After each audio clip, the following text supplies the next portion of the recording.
What's going on, everyone? This is Slackerman with another figure review. Today I'm looking at the Bandai Model Kit Master Grade Series RX-79 Ground Gundam. Now, the Bandai model kits I've always wanted to get into, but I've never felt confident buying one to build one because obviously the instructions are in Japanese and I'm not that good at harder model kits. So I was very excited when I found one on eBay pre-built and pre-painted. So I obviously snatched it up, and I have to say it's a very cool line. I think I'm going to get into this too a little more and see if I can build one myself. If not, though, my local model shop here where I live, they actually do commissions for pretty cheap, so I might, if it gets too hard for me, I might have my model kit build it and paint it for me. That's one thing, is whether I build them or not, I'm still going to have them professionally painted just because I'm not good at that. So anyway, this is my first one. I have to say, I really like it a lot. So let's take a look. As far as the box, you get a kind of a Hot Toys style shoebox. So you have a picture of the RX-79 Ground Gundam, which is very cool. This is the Master Grade Series, which is a 1 in 100 scale. He stands about 7 or 7.5 inches tall, which is a great scale. The Gundam Fixed Figuration Series, that's about 5-inch scale, and then the MSIA, those figures are like a little 4-inch figure. So I think this is a great scale for a Gundam figure. It's too bad that none of the pre-built figures come in this big scale, so the only way you're going to get Gundams in this size is if you buy the model kit. So let's look at his accessories. As far as weapons, he comes with the 100mm machine gun, which the person who built it obviously painted it too, and he did a great job with the paint work. As you can see here, he added all those silver dry brushing, those scuff marks all over the machine gun. If you look at the barrel there, let's see if I can zoom in. The barrel has a nice scuff marks on the end of it, which is very cool. So I think he did a great job. It's almost kind of like Hot Toys level of quality for the paint that he did. This is the box magazine. It's a 20-round magazine, and that is removable. So that's very cool. Next, he comes with the beam rifle, which again he painted, added some shadowing effect, and then some more of that silver scuff marks and dry brushing. On the other end, you have the warning placard there, or the caution, which is very cool. So again, a very cool weapon. And then my favorite is the big, I think this is the 180mm cannon. And again, he did a great job with the silver scuffing and paint work there. So he's kind of got it all over the barrel, and at the end of the barrel, there's the caution sign, and then again, more of that silver dry brushing all over the place. And then obviously he painted the big magazine kind of an army green there. And then the other cool thing is it is removable. And then he also painted the big 180mm shell on the inside. So that's a very cool gun. He does hold it pretty well. It's just kind of hard to get into the hand. As far as other accessories, he comes with a slew of hands.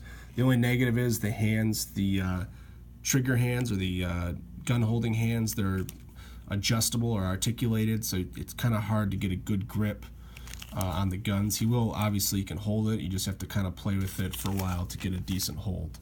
He also comes with a beam saber. Mine's broke though, which I already knew before buying it, but I'm never really going to pose him with the beam saber.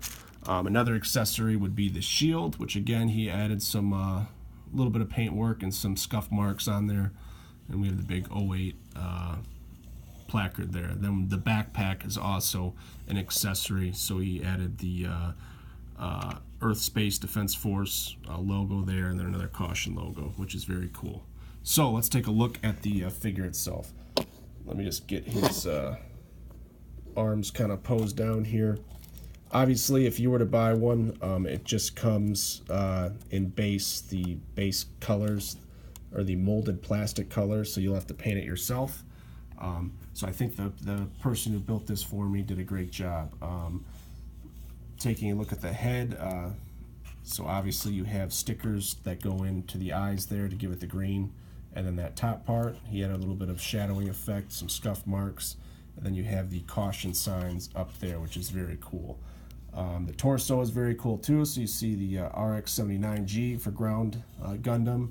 This is a little placard right here, and then we have a little caution placard. The Earth Defense Force logo there with the 08-7 is very cool. Let me set my camera down so I can do this. The cockpit does open up, which is very cool. You just have to be careful with it. So you can open up the cockpit, revealing the pilot sitting in there. Eventually, I'm probably going to try to paint that little pilot. So really, my camera's not focusing, but all that's really in there is just the pilot, and then you have like the little control area. So that's a really cool effect. So you could have your Gundam posed, exposing the pilot, which is very cool. And that just shuts. I just want to be careful shutting it because it does feel fragile and something you probably don't want to do a bunch of times. So that's a very cool effect. And then here, obviously, you have the minigun or the Gatling gun in his chest, and then the big grenade launcher. So that's very cool. Cool pieces there. Taking a look at the torso, again, he added some kind of light shadowing and just some scuff marks. The legs look very cool. And again, since it's a model kit, the other thing I really like about model kits is they are fragile. It feels a little fragile, so you have to be careful articulating it. But the sculpts are so much sharper because these are all individual pieces. So obviously this model kits always look a lot better than any sculpted figure, just because it has a more 3D effect because all these pieces are individual. So I really like that aspect of buying a model kit. Like for example, the shin guards here, these are probably little 3 pieces that you had to plug in, and it gives it a nice look. Taking a look at the back, let me take the big backpack off. There's not really that much to see in the back. So this just plugs in nice and easy. So on the back you have another kind of placard sticker there. Just the back of the head, you can see some scuff marks. The waist feels just a little loose. Hopefully I can tighten that up with some glue. But then the kind of butt area there has some scuffs.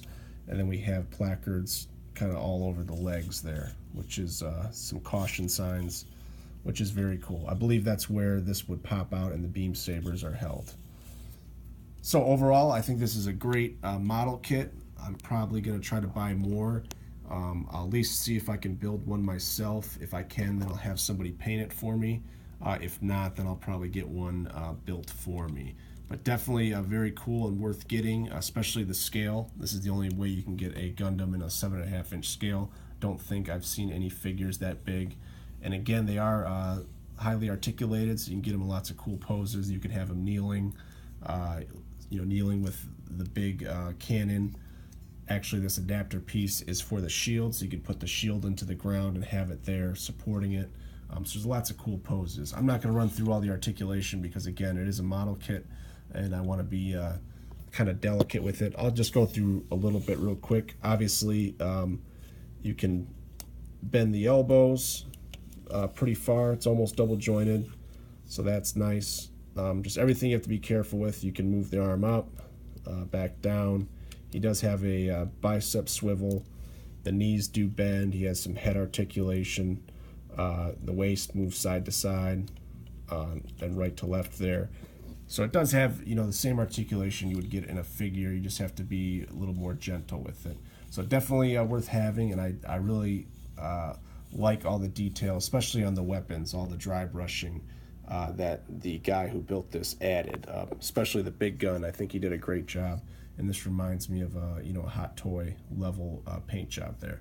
So I hope everyone liked the video, and definitely recommend getting this model kit. So thanks a lot for watching. Bye.